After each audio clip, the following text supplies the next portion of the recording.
Bawat kwento may kwenta. Bawat istorya, ikaw ang bida. Kwento natin. Kwentong Palawan!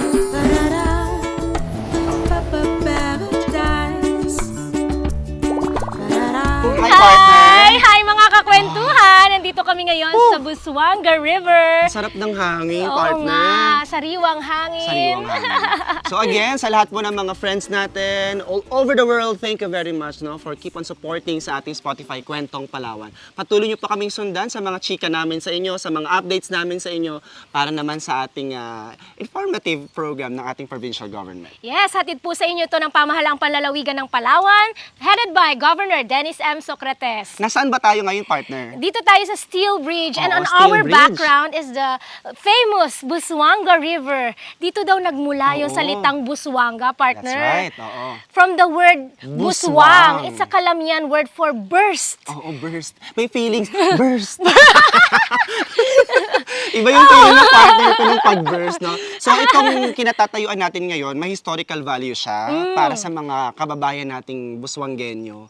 Ibig sabihin, ito ay bahagi na ng kanilang pamumuhay. At syempre, marami raw kwento dito, yung mga, Oo, yung mga kwentong legends, bayan. kwentong bayan, Oo. na kung saan ay talagang bahagi na ng mayamang kultura at kwento ng bayan ng Buswanga. So, hashtag muna tayo, kasi normally, hinuhuli Sa uli, natin yung oo. hashtag natin. For this time, hashtag experience Buswanga. Yes, No? hashtag the last shade of paradise. Oh. Okay, so experience Buswanga. Naku partner, simula nung nag-arrive tayo dito, no, nakakailang araw na tayo na napupuntahan natin yung mga tourist destination at higit Busog sa na lahat, busog tayo sa busog na busog. experience. Bukod sa busog yung tiyan, busog ang mata, busog sa experience. Talagang ang sabi mo nga, saya-saya. you feel in love with Buswanga. Oo. Kaya, Hashtag ang saya-saya sa Buswanga. may comeback syndrome na raw si partner Chin. Oho. So parang ngayon pala, kasi it's your first time, di ba? Oo, first time niya. Ikaw so, ba? Medyo maraming time na, pero hindi natin naiikot like tulad nito yung pag-iikot Oo natin sa nga. mga destination. So, Dito daw ang daming mayaman talaga yung Busuanga River. Dito na nila kinukuha yung hanap buhay nila. Yes. Like yung pag-alimango, yung mga lobster, mayaman yung nila marine life. And at the same time, may maraming nipa sa paligid. Doon na nila nakukuha yung pagninipa, yung paggawa ng pawid. At That's right. may tuba, may suka. Ang daming mga Kumbaga, produkto. mayaman sa natural resources itong bayan ng Busuanga. So, speaking ng mga mga seafoods na yan, yung mga seafoods na nakukuha dito, no, it will serve doon sa mga restaurants para sa mga turista natin, Kaya diba? fresh na fresh. Kaya fresh na fresh. Like, Yeah, fresh na Oh, di ba? So, yung lugar na ito, talagang bukod na pinagpala sa lahat, no, ng mga ibang mga bayan natin. So, kaya sa ating mga kababayan, no, we encourage them na puntahan itong Buswanga. So, ikwento natin, partner. Balikan natin Balikan yung natin nakaraang yung- experience. Grabe. So, ako, It's surreal. uunahin ko na yung dugong watching. Oo, nilaki. Grabe! As in, sobrang paragang Magical yung experience natin. Oo, nakita namin ang dugong. Sabi daw kasi, bawal lumapit sa dugong, pero yung dugong yung lumapit sa amin. Oo, nung nakita natin, actually dalawa sila, 'di ba? Oo. Si Aban, Piñas oo. at si Aban. Oo. So yung dalawang 'yun, kumbaga teritoryo nila yung area na 'yun, yung Aban-Aban, sitio Aban-Aban. So teritoryo nila yung area na 'yun. So talagang nagpakita talaga siya sa amin. Nung una medyo Napayakap ka sa akin, napayakap partner. ako sa partner ko kasi medyo hindi naman ako natakot, pero nagulat ako na ganun Ang siya kalaki. Ang laki pala niya, Oo. up close, kasi lumapit nga siya sa amin, umangat siya sa tubig. So, from below, busy lang siya na kumakain ng mga seagrasses, ang amo-amo niya, and ang isa sa mga napansin ko talaga, ang graceful niya sumayaw sa dagat. Oo. Ang graceful niya maglangoy. So, kaya pala raw napapagkamalan tong Serena, no? Oo, ang ganda. At saka nakikita natin yung community ng mga nandito kasi lahat halos ng mga pinuntahan natin ng mga tourist attraction ay community-based sustainable tourism. Na kung Oo. saan kumbaga ang beneficiary natin ay yung mga katutubo natin, rin. yung mga nasa locals community, mga locals oo. dito. Ang So, ganda, no? Tapos sila rin yung primary na nagpo-protect dito sa kalikasan, sa mga ano natin, MPA. That's right. Mano rin sila, very strict din sila. Kaya nga tayo ilang beses sinabihan, bawal hawakan ng dugong, Oo. bawal lumapit sa So, dugong. isa rin yun sa talagang maipagmamalaki. Aside from promoting the tourist destination nila, yung mga tourism attraction nila, they also protecting the environment. Kumbaga yung may habitat. sense of ownership. And yun nga, at the same time, doon nila nakukuha yung kanilang kinabubuhay.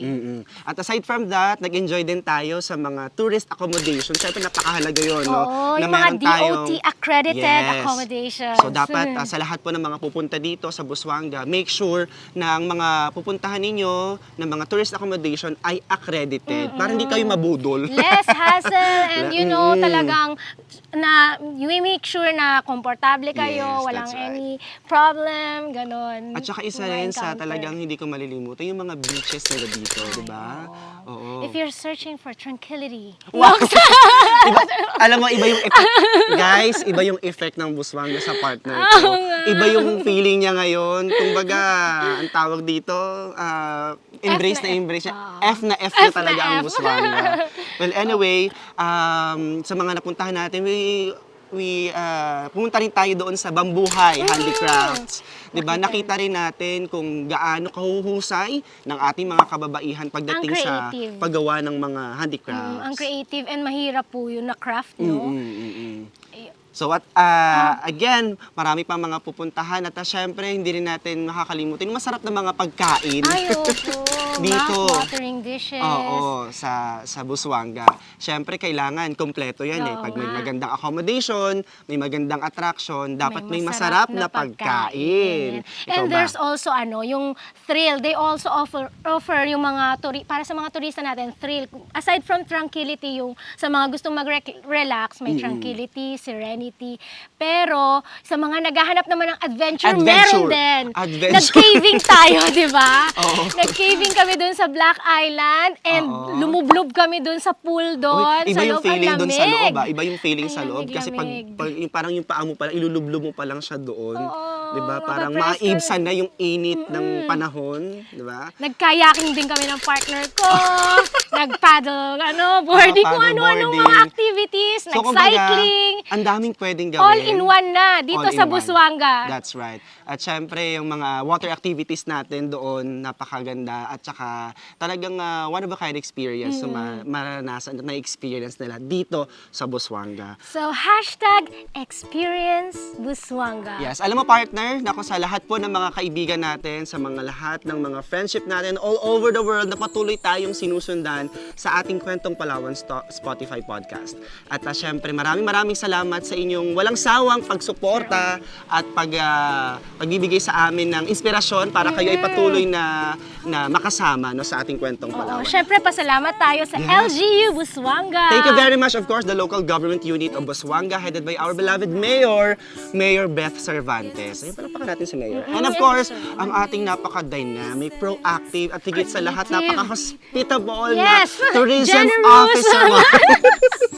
Nagpapalakas ata tayo sa ating municipal tourism officer, si Sir Oni Davatos. Ayan, palakpakan din ho natin si Sir Oni. At sa lahat ng kanyang mga staff sa tourism office ng munisipyo ng Busuanga. So again, thank you very much. Marami pa tayong pwedeng ikwento, marami pa tayong pwedeng pagsamahan sa napakaganda at napakasayang experience in Busuanga. Thank you very much.